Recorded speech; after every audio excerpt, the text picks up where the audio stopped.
Merhaba arkadaşlar, kanalıma hoş geldiniz. Bugün sizlerle kız sit yapacağız. Kız sit için ben 1 milyoncudan, mahallenizde bulunan herhangi bir 1 milyoncudan bakın insan kirpiği satın aldım. Bu 70 TL'ye satın aldım. 1 milyoncudan. Siz de bunu tuhafiyelerde de bulabilirsiniz. Metre hesabı satan yerler de var. İnternette gördüm ben. Bir oyuncak atölyesi miydi adı tam hatırlamıyorum.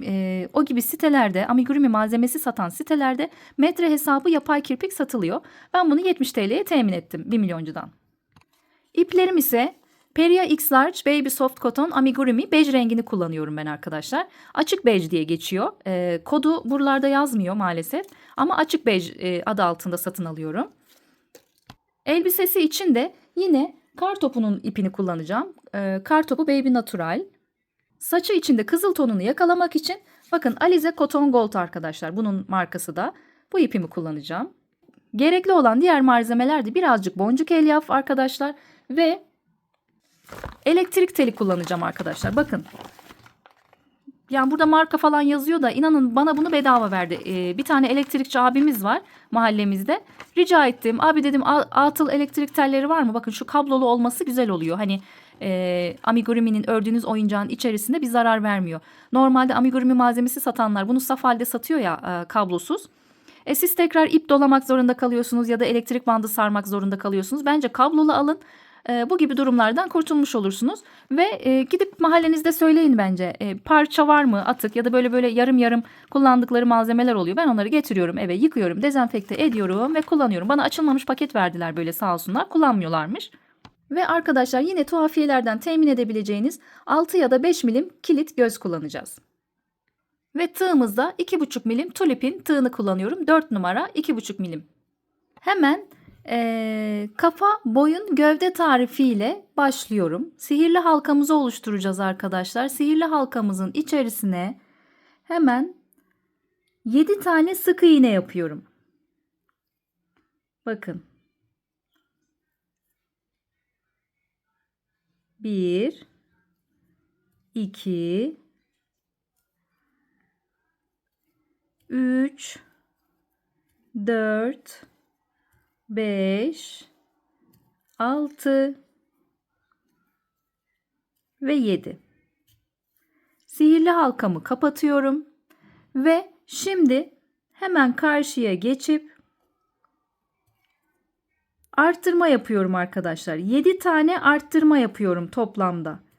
1 2 hemen yanına 3 4 hemen yanına 5 6 hemen yanına 7 8 hemen yanına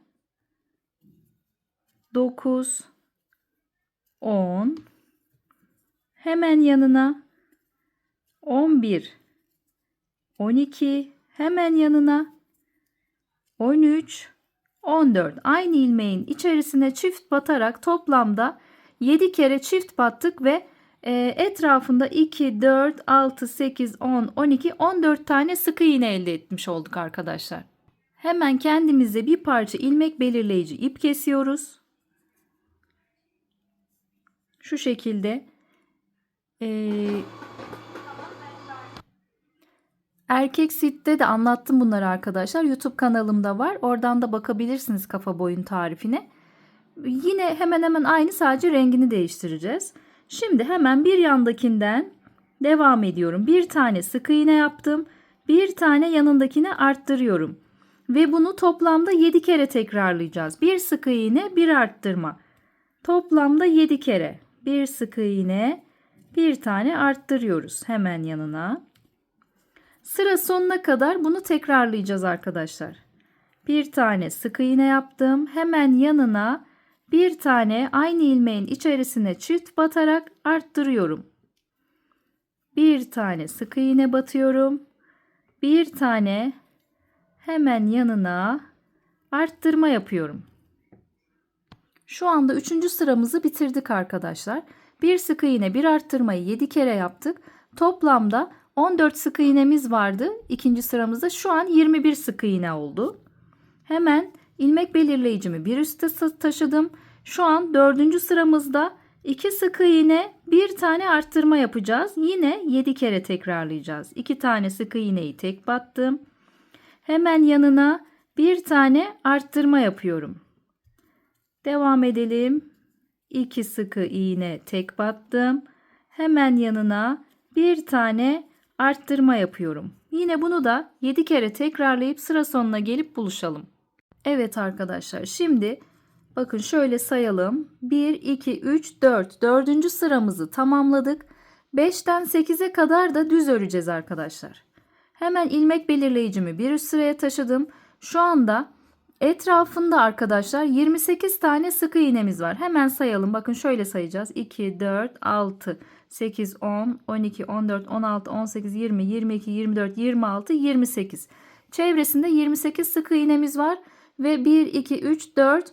Dördüncü sıramızı bitirdik. İlmek belirleyicimi bir üst sıraya taşıdım. 5.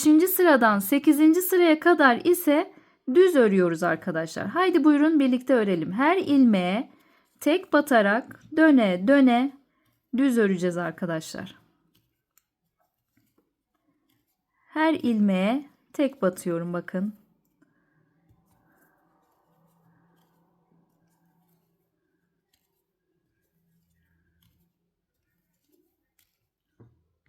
Evet arkadaşlar. Şimdi 5. sıradan 8. sıraya kadar düz ördük. Bakın 5, 6, 7, 8. 1, 2, 3, 4 sıra her ilmeğe tek batarak artırma eksiltme yapmadan yukarı doğru çıkmış olduk. Şimdi ilmek belirleyicimi yine bir üste taşıdım. Yine siz her arada da taşıyabilirsiniz. Ben saymak kolay olsun diye böyle yaptım. Bakın buradan da yine sayalım. 1, 2, 3, 4, 5, 6, 7, 8. sıramızı bitirdik. 9. sıramızda ise arkadaşlar 7 kere 2 sık iğne bir azaltma yapacağız. Bir tek battım, 2 tek battım. Şimdi azaltıyorum. Bakın. Ön ilmeklerden alıyorum. Bir tane buranın, hemen şunu bir netleştirelim. Ön ilmeğini aldım. Hemen yanındakinin de ön ilmeğini aldım. İkisini bir çıktım. İkisini bir çıktım. Bu şekilde 7 kere tekrarlıyoruz. Hemen bir sık iğne, 2 sık iğne tek battım. Geldim buraya. Ön ilmeğinden aldım. Bir yandakinin de ön ilmeğini aldım. İkisini bir çıktım. İkisini bir çıktım. Bu şekilde 7 kere tekrar edelim. Bu ikinci oldu. Üçüncüyü yapıyorum. 1, ikinciyi tek battım. Üçüncüyü azaltıyorum. İkisinin de ön ilmeklerini aldım ve ikisini bir çıktım. Bu şekilde sıra sonuna kadar yapalım. Devam edelim. Evet arkadaşlar, şimdi 9. sıramızda 2 sık iğne bir azaltma yaptık ve 21 sık iğneye düştü sayımız. Şimdi ilmek belirleyicimi bir üst sıraya taşıyorum. 10. sıramdayım. Yine 7 kere bir sık iğne bir azaltma yapıyorum. Bir sık iğne, hemen yanındakinin ön ilmeğinden alarak diğer yanındakinin de ön ilmeğini alıyorum. İkisini bir çıkıyorum. İkisini bir çıkıyorum. Tekrar bir sık iğne ve bir tane azaltıyorum. Bunu 7 kere tekrar edelim.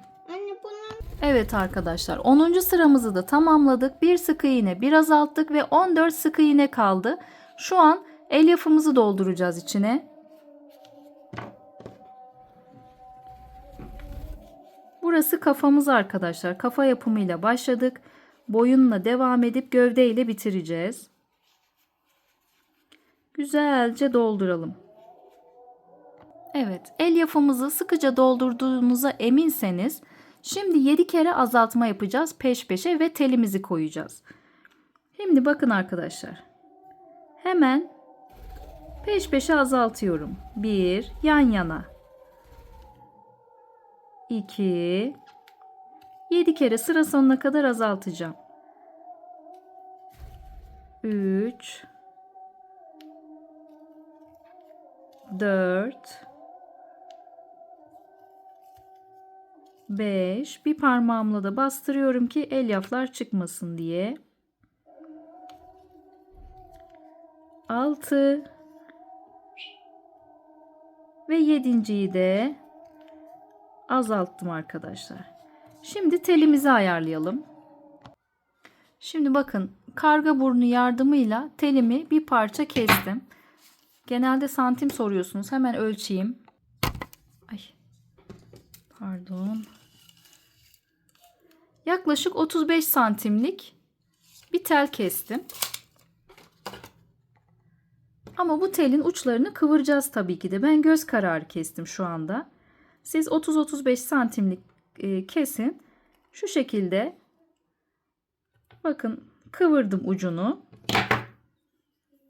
Düzleştirdim. Ve artık telle birlikte öreceğiz arkadaşlar. Artık bunu dümdüz ördükten sonra bu fazla kalan kısmı kesebilirsiniz. Bu şekilde içine bükebilirsiniz. Bakalım ne kadar olacak bir ölçelim. Normal bakın buraya bu şekilde sabitledim. Bu çıkmaz arkadaşlar. Çünkü ucundan da yapacağız ya. Ucunu da son nokta gergin olacak. Gidecek bir yeri kalmayacak. Bunu yapıştırıyorlar çoğu kez ama hiç gerek yok. Çıkacak bir yeri yok yani. Bunu bu şekilde en dibe şuradan hissedersiniz yerleştirdiyseniz. Şimdi en son 7 tane azaltma yaptık arkadaşlar. Şöyle alalım elimize. Şimdi artık 45 sıra düz öreceğiz arkadaşlar. Dilerseniz ilmek belirleyicinizi bir üst sıraya taşıyın. Şuradan geçirelim.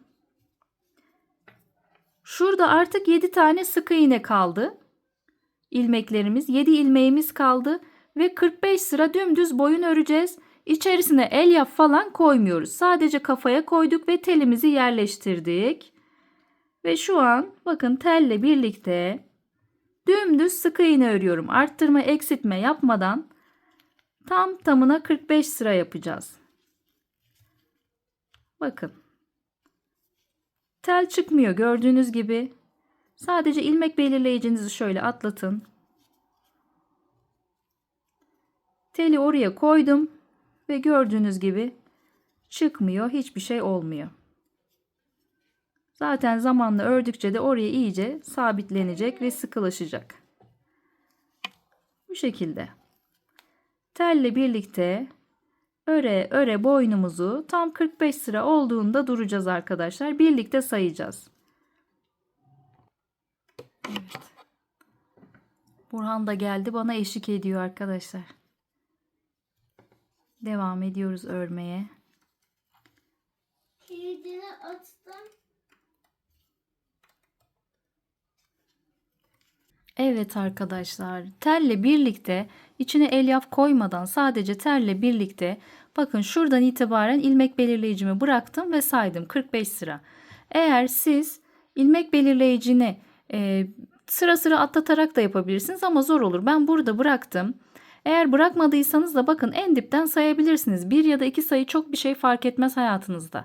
Bakın şuradan itibaren 2, 4, 6, 8, 10, 12, 14, 16, 18, 20, 22, 24, 26, 28, 30, 32, 34, 36, 38, 40, 42, 44, 45 arkadaşlar. Boyuna kadar 45 sıra yaptım. Şimdi renk değişimine geçiyoruz. Şimdi 46. sıramızda bakın burada 7 sık iğnemiz vardı. Full 7 sık iğneyi hiç arttırma eksiltme yapmadan bu şekilde dümdüz ördük. Şimdi bir sık iğne bir arttırma 3 kere yapacağız. Bakın şuraya battım. Bir tane sık iğne battım. Burada 2 tane kaldı ya. Kahverengi ipimi bıraktım. Mor ipime geçtim. Yani elbisenin rengini hangi renk istiyorsanız o renk yapabilirsiniz. Ben mor tercih ettim. Ve şuradan kısa mor ipimle uzun kahverengi ipimi bağlıyorum. 2 kere bağlasanız kafidir. Ve kahverengi ipimi artık kesiyorum. Ondan kurtuluyoruz. Mor ipimizle hayatımıza devam ediyoruz. Şimdi bir sık iğne yaptım. Arkadaşlar bir tane yanındakine arttırma yapıyorum. Aynı ilmeğin içerisine çift batıyorum. Hemen yanındakine bir sık iğne yapıyorum. Aynı ilmeğin içerisine çift batıyorum. Hemen yanındakine bir sık iğne yapıyorum. Diğer yanındakine bir arttırma yapıyorum.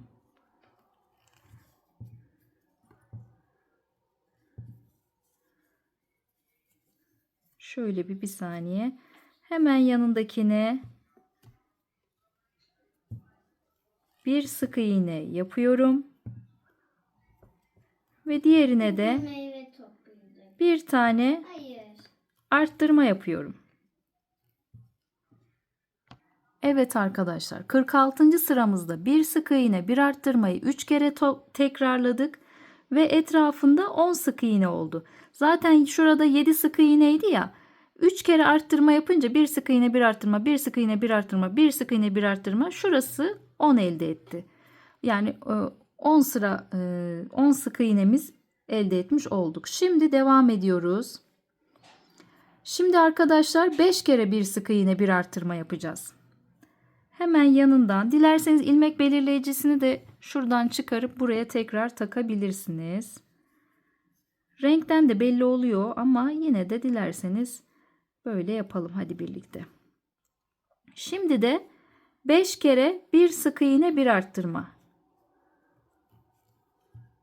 Bir sık iğne, hemen yanındakine bir tane aynı ilmeğin içine çift batarak arttırma yapıyoruz. Git buradan. İçerideki ipler biraz takılıyor. Onlar zamanla içinde kaybolacak zaten. Bir sık iğne, hemen yanındakine bir tane arttırma. 5 kere tekrarlayacağız arkadaşlar.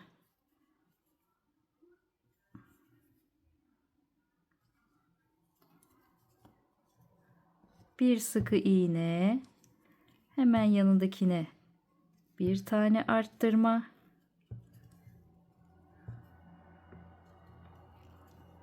Bir sık iğne, hemen yanındakine bir tane arttırma.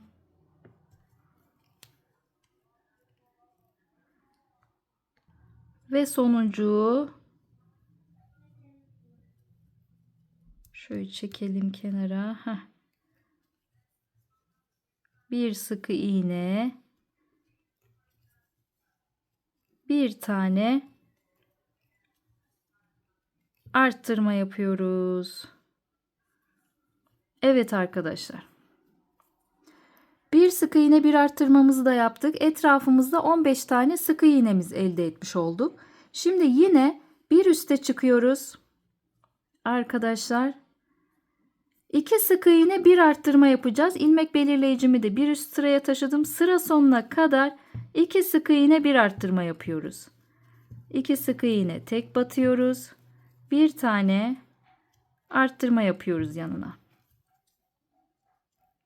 2 sık iğne tek batıyoruz. Git buradan. 2 sık iğne tek batıyoruz. Hemen yanındakini arttırıyoruz. Bu şekilde sıra sonuna kadar yapalım. 2 sık iğne bir arttırma. Evet arkadaşlar, 5 kere 2 sık iğne bir arttırma yaptık. Şimdi etrafında toplamda 20 sık iğne elde etmiş olduk. Tekrar ilmek belirleyicimi bir üst sıraya taşıyorum. Bakın şimdi 1 2 şöyle 1 2 3. sıramızı yaptık. 1 2 3. sıramızı yaptık mor renkle. 4. sıramızdayız mor renkte. Şimdi yine 2 sık iğne bir arttırmayı 6 kere tekrarlayacağız. Aynı 1 2 sık iğne bir tane arttırıyoruz ve bunu 6 kere tekrarlayalım.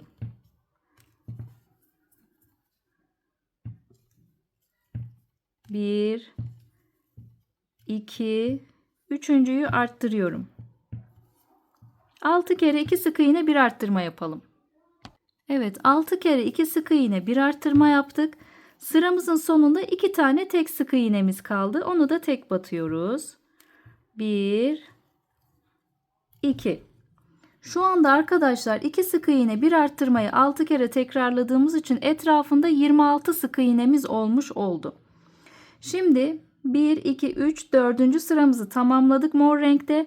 5. sıramızdayız mor renkte. Şimdi 3 sık iğne bir arttırmayı 6 kere tekrarlayalım arkadaşlar. 1 Gövdeyi yapıyoruz. 2, 3 ve bir tane arttırıyorum.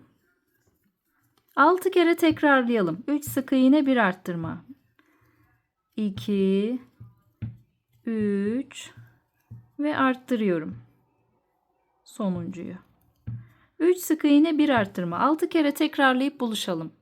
Evet, 6 kere 3 sık iğne, 1 arttırma yaptım. Ve yine sonda 2 tane sık iğnem kaldı. Onlara da birer tane tek battım. Şimdi arkadaşlar bakın 1, 2, 3, 4, 5. sıramızı tamamladık mor renkte. Şimdi ilmek belirleyicimi yine bir üst sıraya taşıdım. 3 sıra düz öreceğiz arkadaşlar. İlmek belirleyicinizi burada bırakın dilerseniz. Buradan itibaren sayalım. Mordan itibaren de bakın 1, 2, 3, 4, 5. sıramızı bitirdik ya. 6, 7, 8. Mordan itibaren 8. sırada bitirin. Ya da benim gibi ilmek belirleyicini burada bırakın. 3 sıra düz sayın. Her ilmeğe tek batarak dümdüz ilerliyorum arkadaşlar. Hadi bakalım.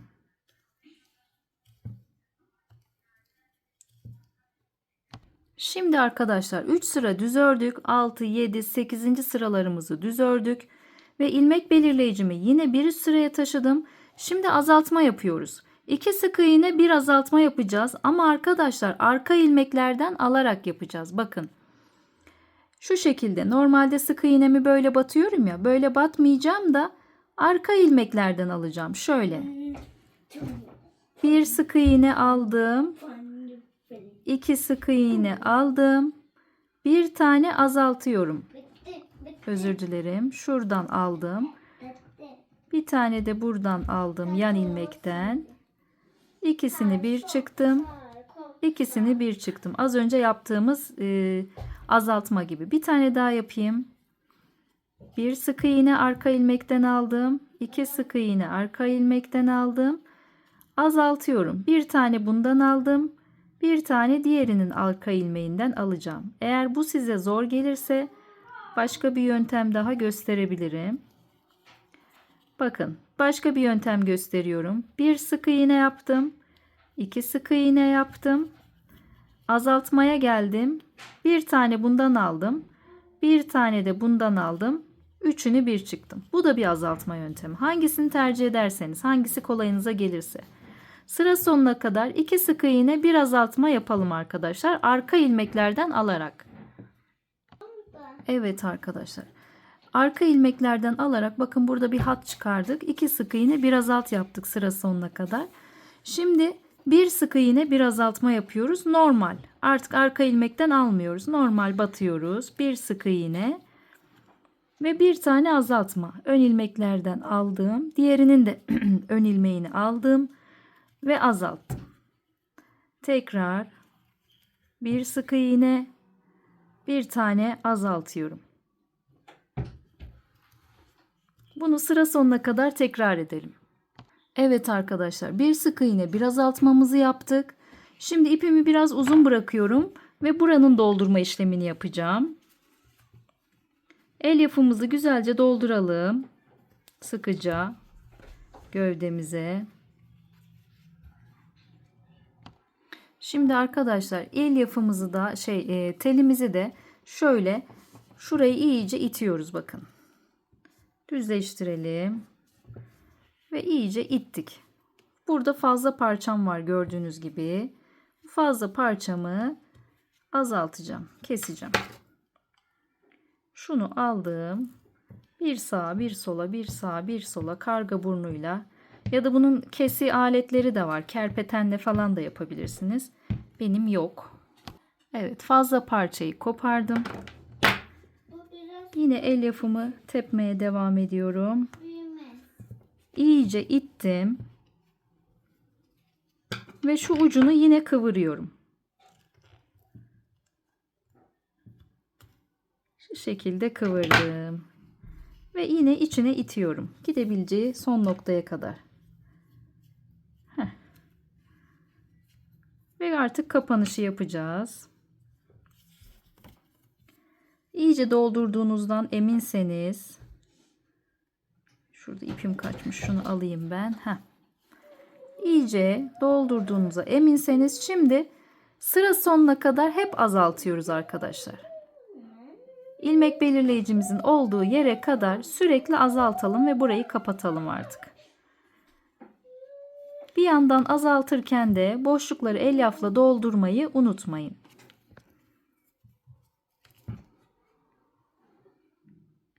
Evet, sıra sonuna kadar azalttım. İpimi çıkardım arkadaşlar. Bakın şurada az bir miktar kaldı. Bunu da ilmeğimin içerisinden geçirdim. Bir tane zincir çektim. İpimi bir miktar uzun bıraktım. Burayı tığımla ya da iğne takarak da büzüştürebilirsiniz burayı. Şöyle küçülteceğim buradaki deliği. Dediğim gibi dilerseniz iğne yardımıyla da yapabilirsiniz. Buradaki kalan ipimle de kol bacakla bağlayacağım ki sımsıkı olacak ve burası asla açılmayacak.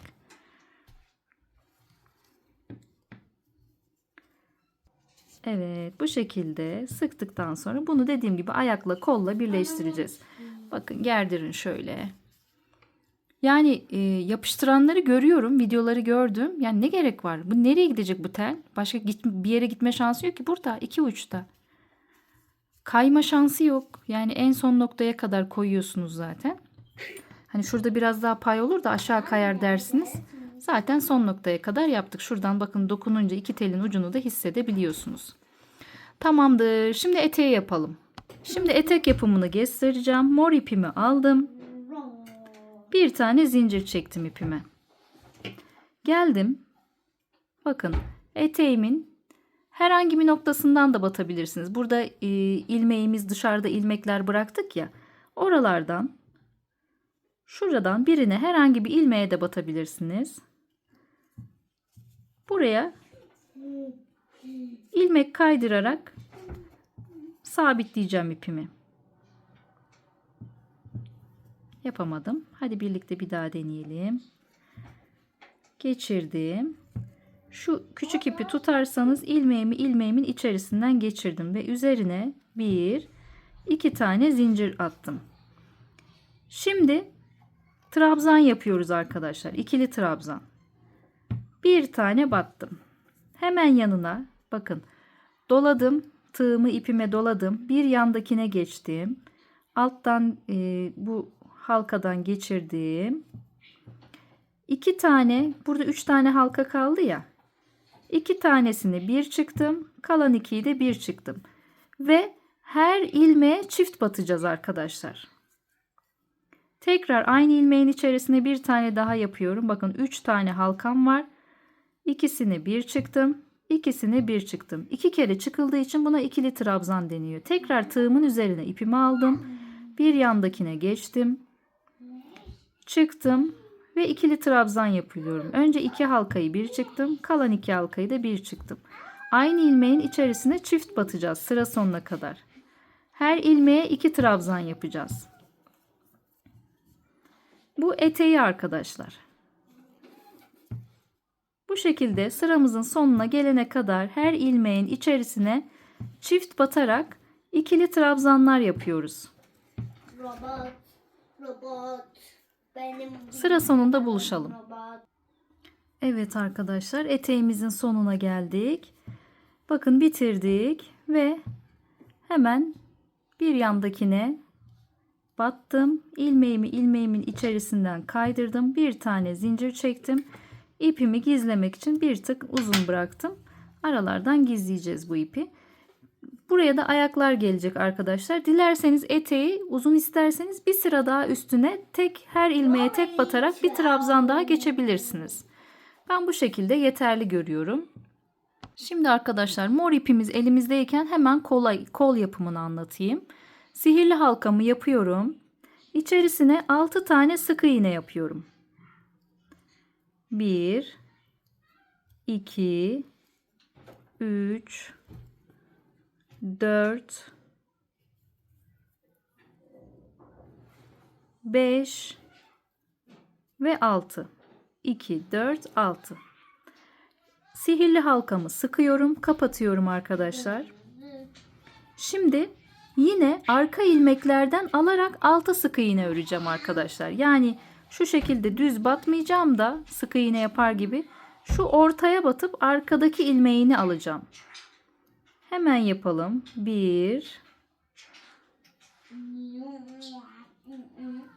2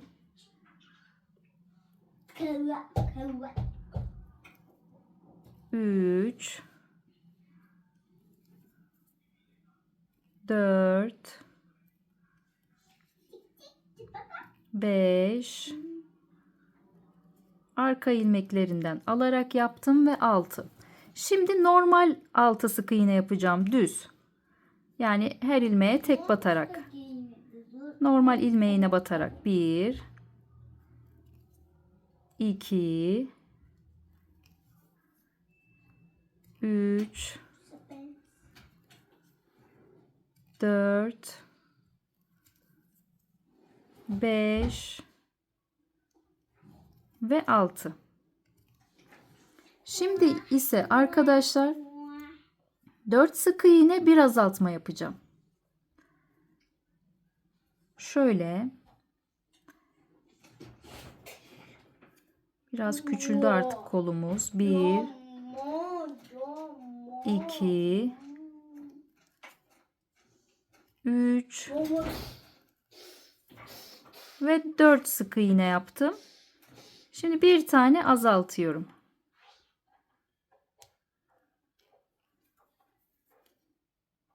Kaldı burada 5 sık iğnemiz.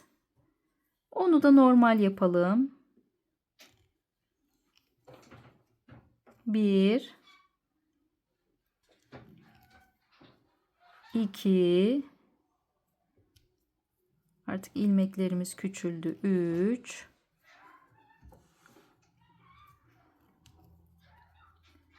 4 ve 5.'yi batarken ilmeğimi çıkardım. İlmeğimi ilmeğimin içerisinden kaydırdım. Bir tane de zincir çektim. İpimi kestim arkadaşlar. Birinci kolum hazır. Bundan bir tane daha yapın. Ve ipini uzun bırakın ki dikmek için. İlk yaptığınızı kısa bırakabilirsiniz. Şimdi ayağımızı yapıyoruz. Ayağımızı yine kahverengi iple yapıyoruz arkadaşlar. Çünkü mini etek gibi olacak ya bu. Bacakları kahverengi olacak. Hemen sihirli halkamı parmağıma doladım. İçerisine 6 tane sık iğne yapıyorum. Kollarda olduğu gibi. 1 2 3 4 5 ve 6. Sihirli halkamı kapattım. Yine arka ilmeklerden alarak 6 sık iğne yapıyoruz arkadaşlar. Bakın şöyle normal sık iğne gibi batmıyoruz da ortasına batıp arka ilmeklerini alıyoruz. 1 2 3 4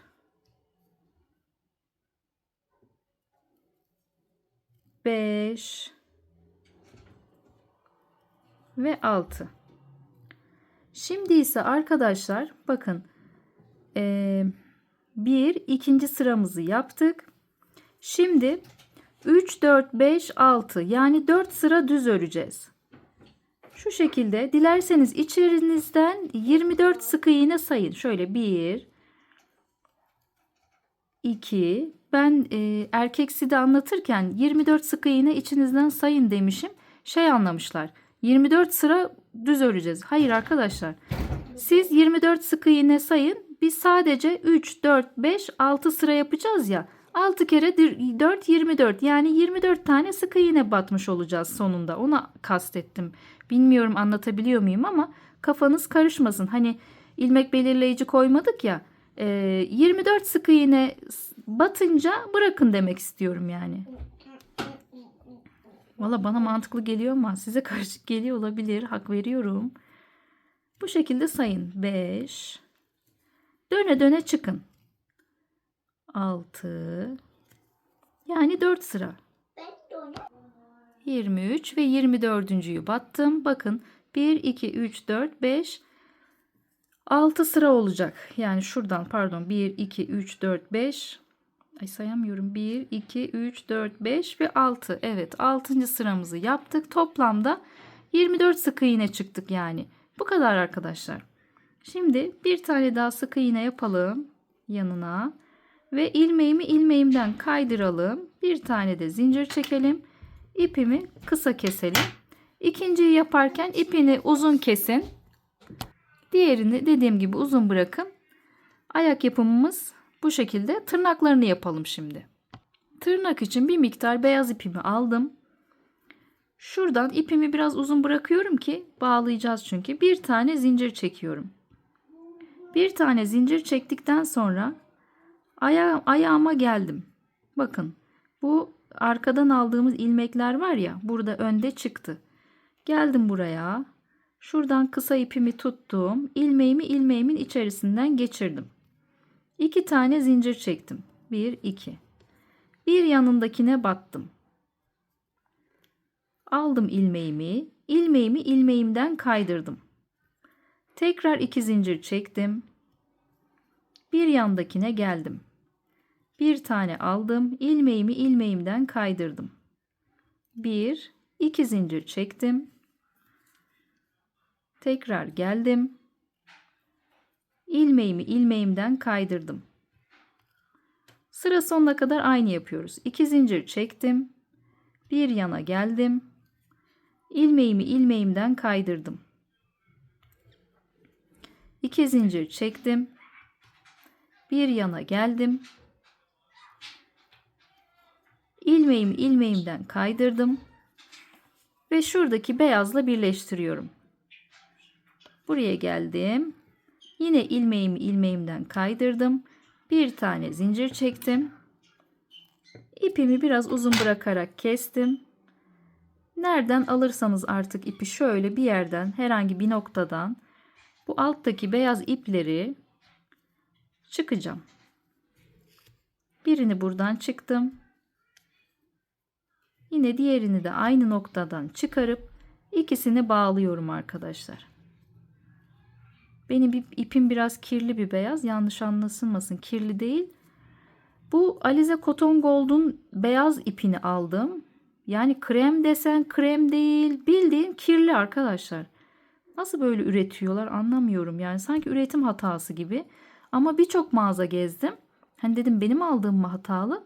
Baktım bildiğiniz kirli beyaz satıyor yani. Krem desen krem değil. Çok çirkin. Artık iade ettim de bir tanesi kaldı. Bunu da harcayayım dedim. Bu şekilde tırnak yapımımız. Kola da aynı şekilde yapacağız arkadaşlar. İpimizi bu şekilde geçirip bakın burada çıkan ön ilmekler var ya, buradan başlayıp sıra sonuna kadar 2 zincir çekip bir yandakine batarak ilmek kaydırarak ayağımızda olduğu gibi kolumuza da aynı şekilde tırnak yapalım. Şimdi göz yapımına geçelim arkadaşlar. Beyaz ipimi aldım elime. Yine sihirli halkamı oluşturdum. İçerisine 6 tane sık iğne yapıyorum. 1, 2, 3, 4,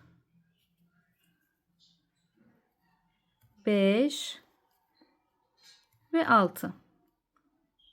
Sihirli halkamı kapadım.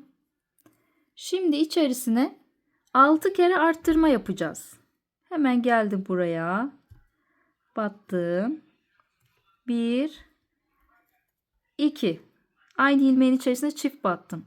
Bir yandakine 3, 4. Bir yandakine 5. Aynı ilmeğin içerisine bir daha batıyorum. 6. Bir yanındakine 7. Aynı ilmeğin içerisine bir daha battım. 8. Bir yanındaki 9. Aynı ilmeğin içerisine bir daha battım. 10. Bir yandaki 11. Aynı ilmeğin içerisine bir daha battım. 12. İpimi uzun bıraktım ki gözümü takabilelim. Şurada gördüğünüz orta deliğe batıyorum ve burayı iyice açıyorum. Gözüm iyice geçsin diye. Bu şekilde geldim. Gözümü taktım. Dilerseniz daha büyük göz de kullanabilirsiniz. Bende bu boy var şu anda. Bunu kullanacağım. Bu 5 milim. Siz 6 ya da 8 de kullanabilirsiniz. Kilitledim arkadan. Tekrar ipimi geçirdim. Ve tekrar düz 12 sık iğne yapacağız etrafını. 1 2 3 4 11 12'ye geldim arkadaşlar. İpimi geçirmedim. Renk değiştireceğim çünkü. Şöyle de kıvırdım. Kahverengi ipimi parmağıma doladım. Beyaz ipimi arkadan gerdirdim. Şu elimle tuttum. Şimdi kahverengimi aldım. Rengimizi değiştiriyoruz. Buradan geçirdim. Kısa kahverengi ipimle beyaz ipimi bağlıyorum.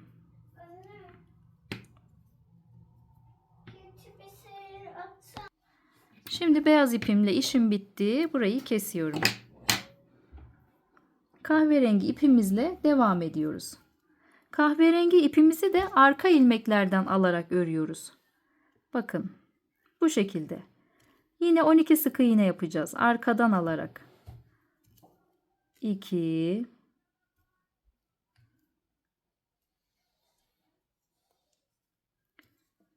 3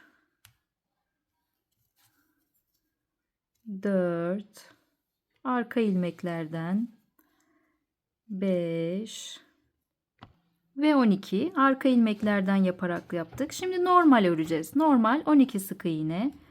1 2 etrafını düz öreceğiz. 3 4 etrafını düz 12 sık iğne ördükten sonra şimdi içerisine elyaf sıkıştıracağız. Tığla zor olursa şöyle makasın ucuyla da rahat doldurabilirsiniz. Şöyle az bir miktar doldursak hoş görünüyor arkadaşlar. Hiç doldurmaya da bilirsiniz. Çok sorun değil. İpimiz X-large bir ip olduğu için kalıp gibi duracaktır aslında ama gene de çökmeler olmasın. Şöyle kenarlarına elyafımızı dolduralım. Evet, elyafı yeterince doldurduğunuzdan eminseniz şimdi azaltma yapıyoruz. 6 kere azaltıyoruz. Ön ilmeklerden alarak. 1 peş peşe azaltıyoruz yani. 2 elyafı da bir yandan bastırıyorum ki tığıma gelmesin diye. 3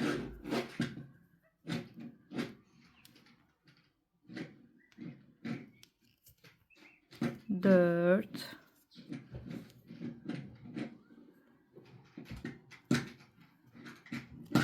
5 Dilerseniz 6'yı yapmayalım. Dilerseniz yapabilirsiniz. Şöyle ipi gezdirerek kapatalım. İlmeğimin içerisinden 6. azaltmayı yapmadım. Kaydırdım. İpimi bir miktar uzun bıraktım. Şöyle bıraktım ki burayı kapatırken daha yuvarlak bir form verebilelim diye böyle yaptım. Yoksa 6 kere azaltıp da kapatabilirsiniz. Sıkıntı değil. Çok büyük bir fark olmaz ama benim gözümde milimlik bir fark oluşturur. Daha yuvarlak olur gözümüz.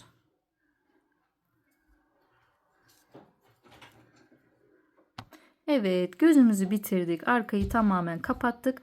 Bunu da yine çevresini yaparkenki ipimizle bağlayacağız. Hemen ipimizi alalım elimize. Bir tane zincir çekelim. Çevresini de yapalım. Bakın.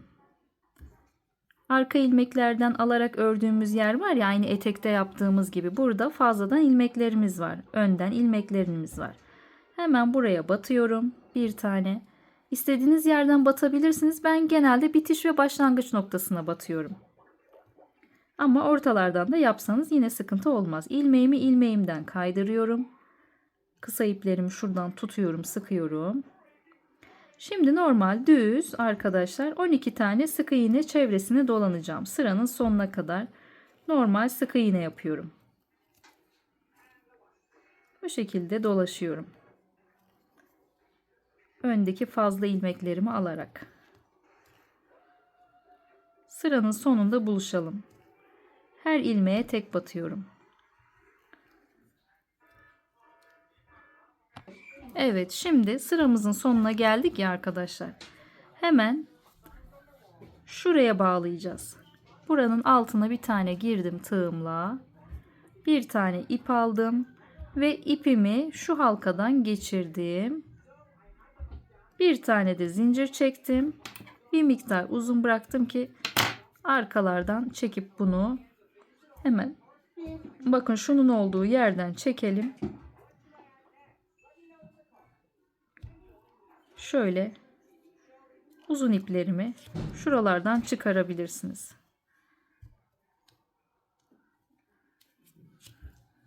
İkisini birbirine bağlayalım. Ve hayatta açılmaz artık bu göz. Bunu makasla kesmeden bulamazsınız. Fazla iplerimi kesiyorum. Ve yine içeride gizliyorum.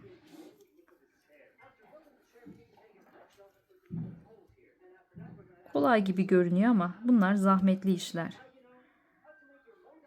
Maalesef el emeği, göz nurunu bir tek yapan biliyor. Yapmayan ne var ki, bir günde yaparsın bunu diyor. Ama bir günde ne belin kalıyor ne gözün. Evet. Bu şekilde bir tane gözümüzü yaptık. Bir tane daha aynısından yapalım.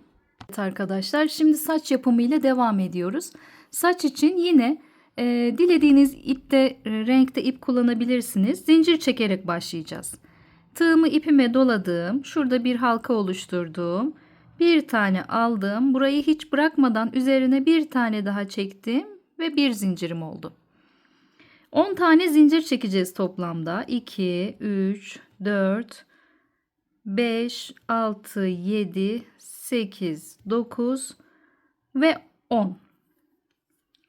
Şimdi arkadaşlar, burayı elinizle sabit tutun ya da bir ilmek belirleyici de takabilirsiniz şuraya. Ama şöyle yapıp üzerine, bu 10'un üzerine 30 tane daha zincir çekiyoruz. Burayı elimle tutuyorum. 2, 3, 4, 5, 6, 7, 8. Evet, 30 tane. 10 tanenin üzerine 30 tane daha zincir çektim. Toplamda 40 zincir yaptı. Şimdi arkadaşlar geri dönüyoruz. Üzerine bir tane alıyorum ve sıradaki ilmeğe batıyorum. Bir değil, ikinci ilmeğe batıyorum. Buradan aldım. Üçünü bir çıkıyorum arkadaşlar. Tekli trabzan yapıyoruz. Üzerine aldım. Bir yanındakine geldim. Üçünü bir çıkıyoruz. Toplamda 29 tane tekli trabzan yapacağız. Ya da şöyle de sayabilirsiniz. Şurada 10 kalana kadar 2, 4, 6, 8, 10. Şuraya kadar tekli trabzan yapacağız. Ya da siz içinizden 29 sayın. Bakın tekrar yapıyorum. Üzerine aldım. Bir yandaki zincire geçtim. Çıktım ve üçünü bir çıktım. Bu şekilde. Sıranın sonunda buluşalım arkadaşlar. Evet arkadaşlar, 29 tane geri dönüp tekli trabzan yaptıktan sonra bakın şurada 10 zincir kalacak. 2, 4, 6, 8, 10. 10 zincirim kaldı. Hemen şuraya üzerine almadan bir yandaki sıraya bu şekilde batıyorum ve ilmeğimi ilmeğimden kaydırıyorum. Şimdi tekrar 30 zincir çekiyorum. 1, 2, 3, 4, 5, 6 ve yine 30 zincirimi çektim. Üzerine alıyorum. Bir değil, ikinci zincirden itibaren aynı işlemi uyguluyorum. Bakın 3 tane var. Üçünü bir çıkıyorum. Üzerine alıyorum ipimi. Bir yandakine batıyorum. Ve üçünü bir çıkıyorum. Üzerine alıyorum. Bir yandakine batıyorum. Üçünü bir çıkıyorum. Bunu da sıranın sonuna gelene kadar, şuraya kadar devam edelim aynı şekilde. Şimdi geldik sıranın sonuna yine arkadaşlar. Şunu biraz netleştireyim. Ve bakın şuradakine değil, Hemen burada bir ilmek var ya, diğerine atlıyoruz. Yani burada bir tane sık iğnelik yer var. Burayı bir tane sık iğne atladık. Diğer yanındakine battık. Üzerine almadan yapıyoruz. Bakın buraya değil, bir yanındakine batıyorum. Ve ilmeğimi ilmeğimden kaydırıyorum. Tekrar 30 zincir çekiyorum. Aynı işlemi yapıyorum. Evet arkadaşlar, şimdi sona geldik. Toplamda bakın 1, 2, 3, 4, 5, 6 tane saç telimiz olmuş olacak. Sonuncuya da geldiğimizde yine aynı şekilde ilmeğimizi kaydırıyorum. Bir tane zincir çekiyorum ve ipimi epey bir uzun bırakıyorum bu sefer. Çünkü kafaya dikeceğiz. Bayağı, ne kadar uzun bırakabilirseniz uzun bırakın. Kafaya peruk gibi saç şeklinde dikeceğiz bunu çünkü. Kalan ipimi de şu şekilde çıkarıyorum ve burayla işimiz bitti. Şimdi dilerseniz önce parçaları dikelim ve ondan sonra saçı tasarlayalım. Şimdi gözlerimizin yerini belirleyelim. Dilerseniz buradaki ipleri, sakladığımız iplerin birini uzun bırakıp da dikebilirsiniz ya da bir parça ip alıp buradan geçirelim. Herhangi bir yerinden, yandan geçtim. Bu ipi burada uzun bırakıyorum ki sonrasında bağlamak için ve kaçmaması için. Kafamızı aldık. İçinde tel olduğu için istediğiniz gibi eğip bükebilirsiniz. Bakın şuradan kendime göz kararı bir yer belirledim. Hemen size sırasını söyleyeyim. 1, 2, 3, 4, 5. 5 ve 6'nın arasına dikiyorum gözü. 5 ve 6. sıraya geldim. Gözümü ay çok çıkardım. Olmadı tabii ki de. Şurayı unuttum. Şurayı fazla çekmeyin arkadaşlar. Bakın 1, 2, 3, 4, 5 ve 6. Geldim 5 ve 6'ya. Burayı bir şuradan bir şuradan çekiştirin. İyice sıkılayın ve şöyle bir ölçelim. Nasıl göründüğüne bir bakalım. Evet, gayet güzel. Şimdi dikmeye devam edelim aynı oranda. Özel bir dikiş tekniği vesaire kullanmıyorum. Rastgele bir gözden, bir kafadan bu şekilde dikeceğiz. Çuvaldız kullanıyorum bu arada. Yorgan iğnesi diye de geçiyor. Zaten amigurumi'de bu iğneler kullanılıyor. Biliyorsunuzdur diye düşünüyorum. Buranın dikimini tamamladıysanız hemen aynı oranda karşıya geçiyoruz. Bakın şurası artık sıkıladı kendini, kaçmıyor ipimiz. Bu gözü de yine aynı sıraya gelecek şekilde göz kararı oranlayalım.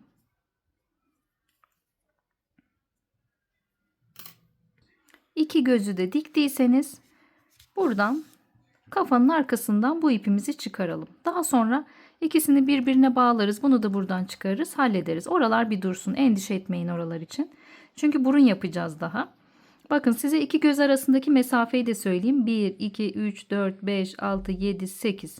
8 sıralık bir deliklik bir mesafe kaldı ikisinin arasında. Şimdi burnumuzu yapalım. Kahverengi ipimizi aldım arkadaşlar. Sihirli halkamı parmağıma doladım. Bir tane zincir çektim ve içerisine 4 tane sık iğne yapacağım. 1 2 3 ve 4. Şunu biraz sabitleyelim. 4 tane sık iğne yaptıktan sonra sihirli halkamı çektim. Şimdi 2 kere bir sık iğne bir arttırma yapacağım. Hemen karşıya batıyorum.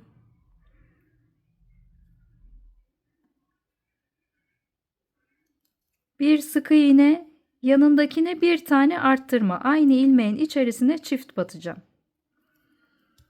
Bir tane arttırdım. Bu birinciydi. Bir tane daha yapıyoruz. Bir sık iğne, yanındakine bir tane arttırma yapıyoruz.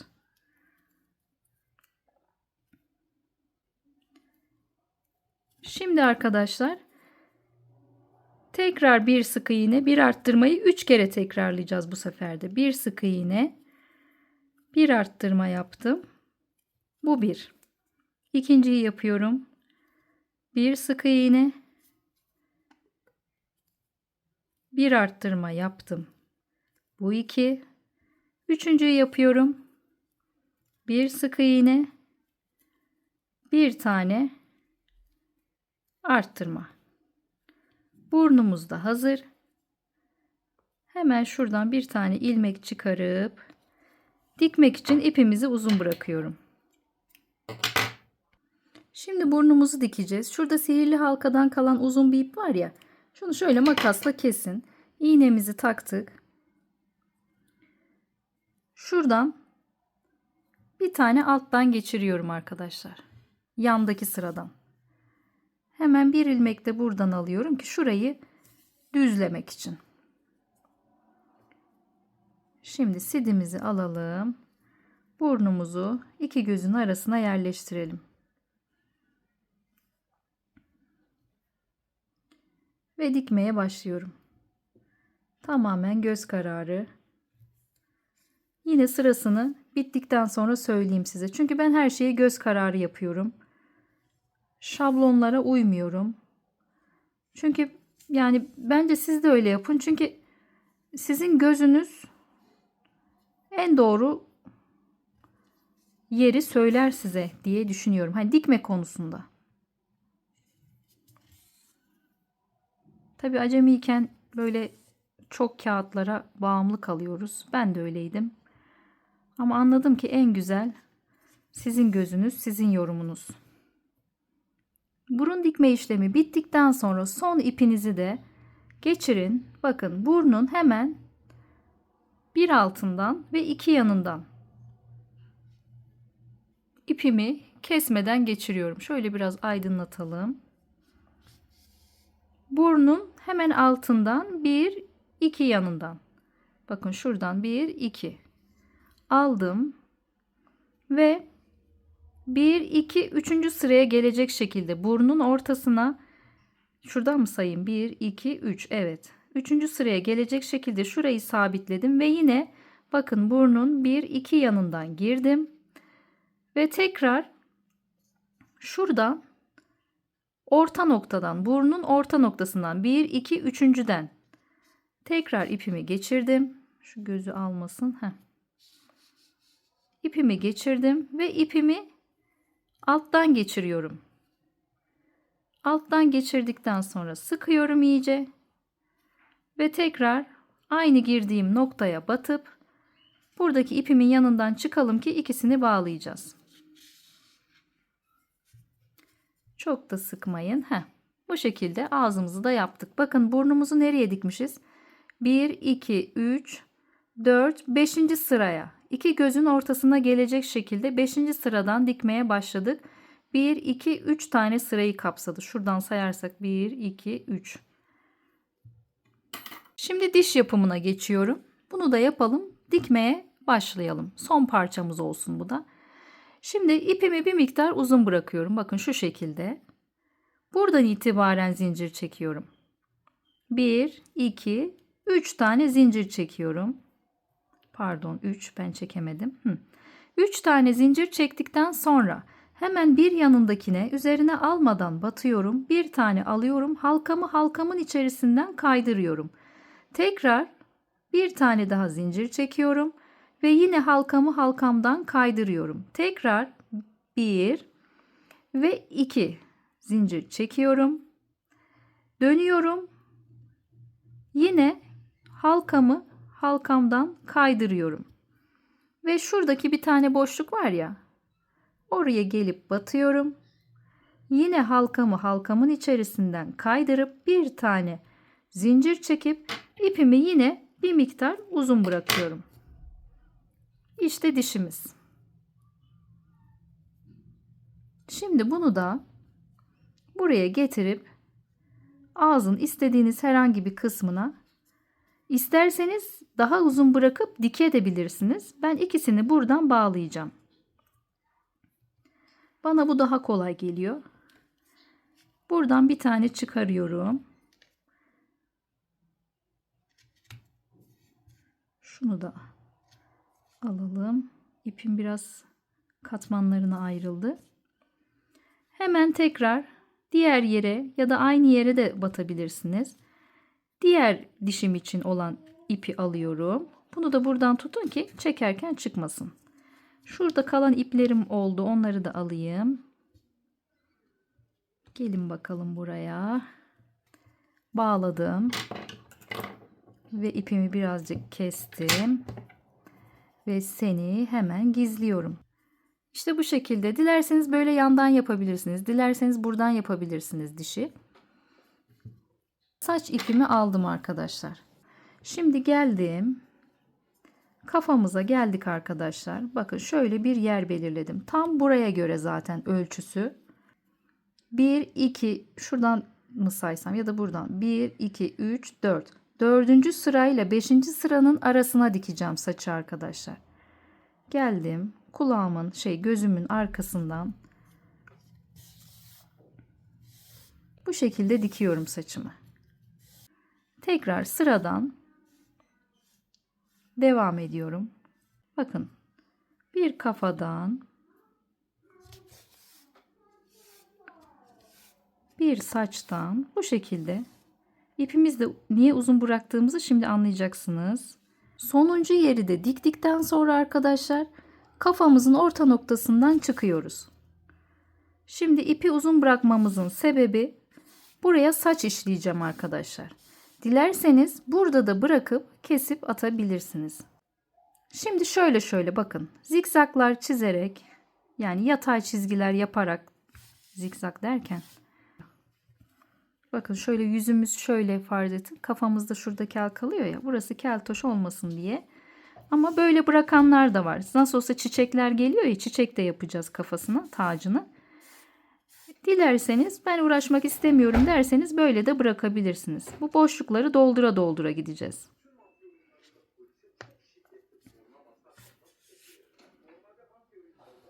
Evet arkadaşlar bakın saçımı istediğiniz sıklıkta buraya ektim. Biraz saç ektim. Şimdi dilerseniz hani bunlar böyle havada ya.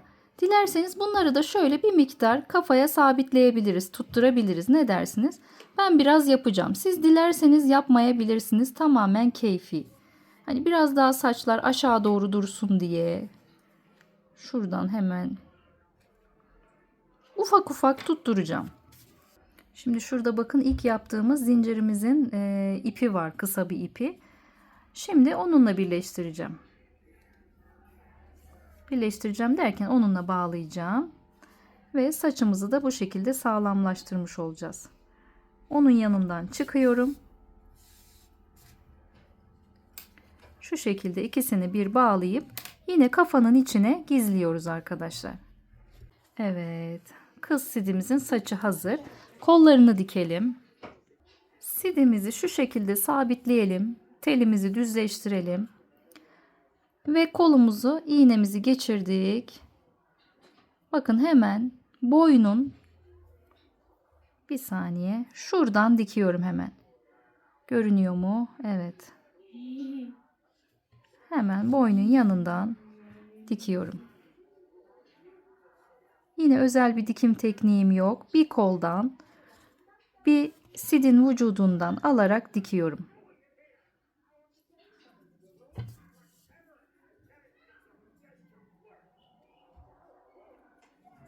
Diktikten sonra hemen aynı oranda karşıya geçiyorum.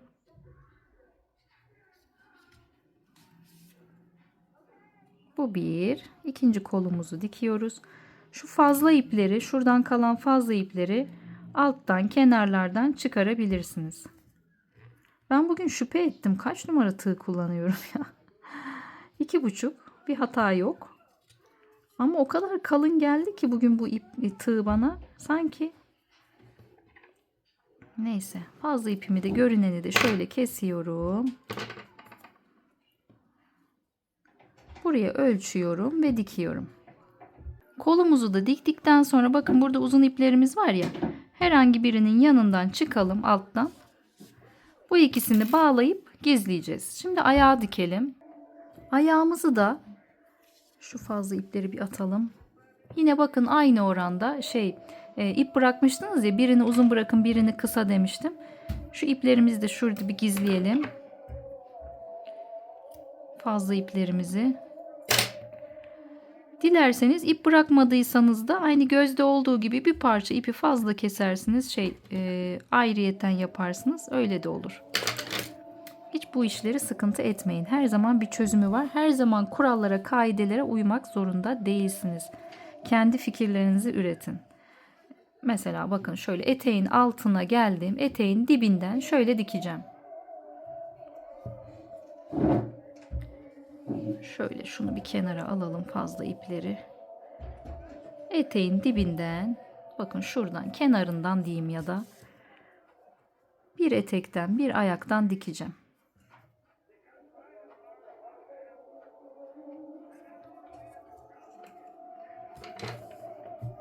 Karşıya geçiyorum. Yine eteğin dibinden, bakın nereden çıktığımı görüyorsunuz.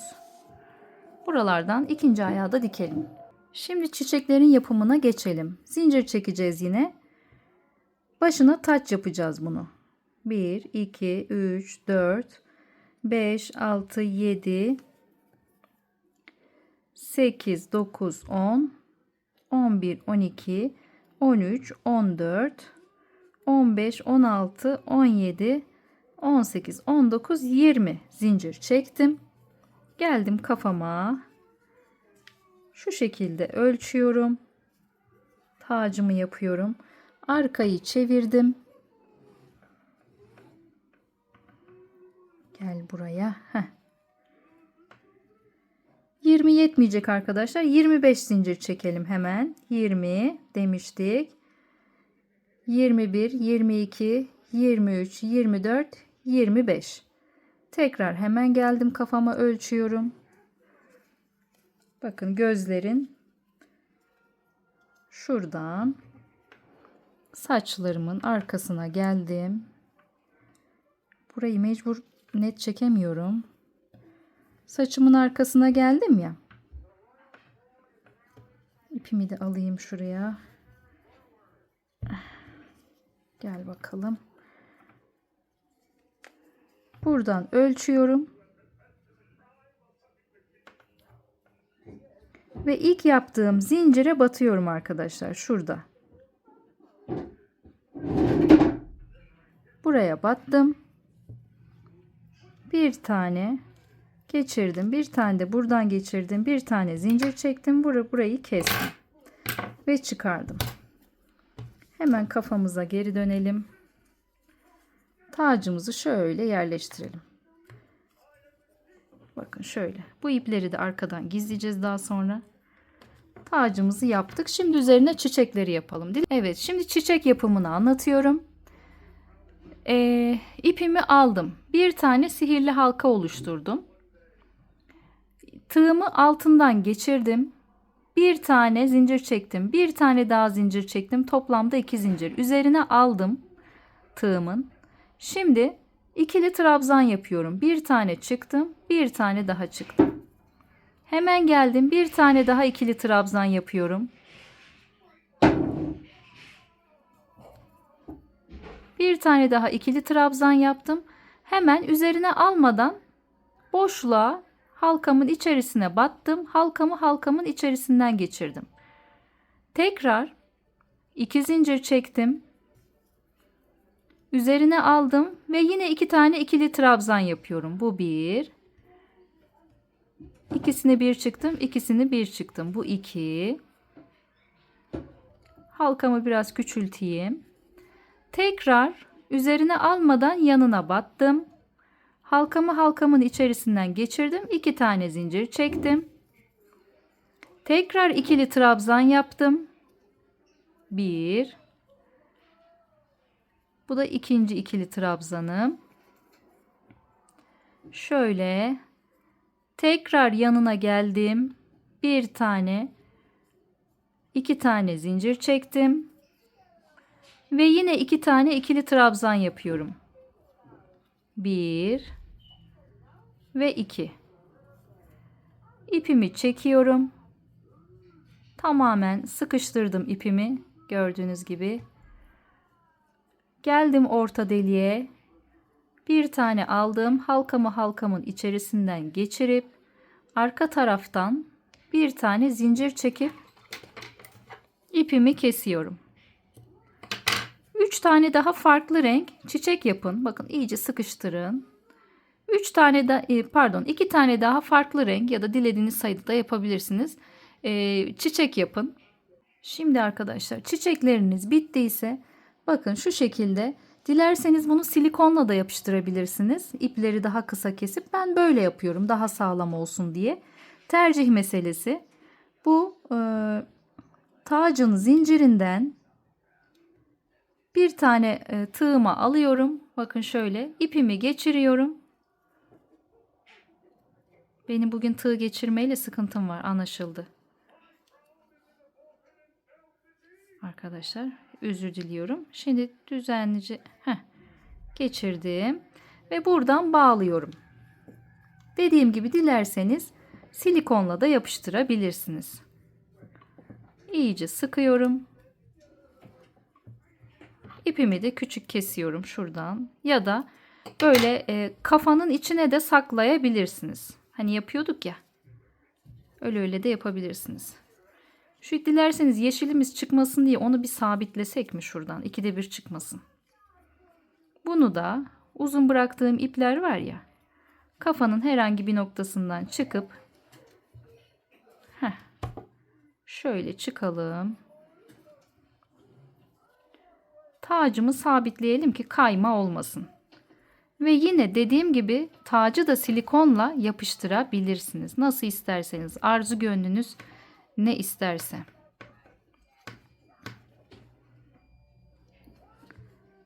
Ve buraya gizliyorum bağladığım ipimi, ya da kesin.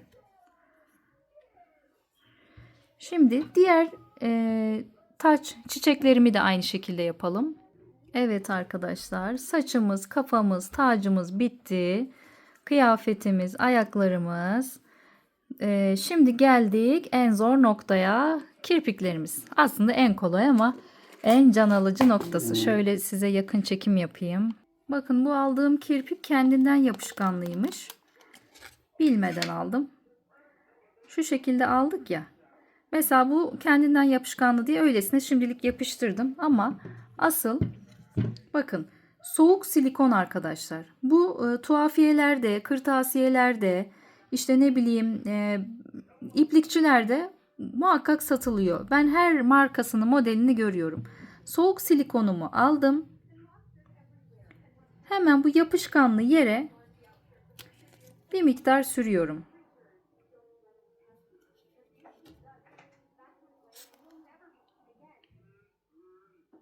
Bakın şöyle sürdüm.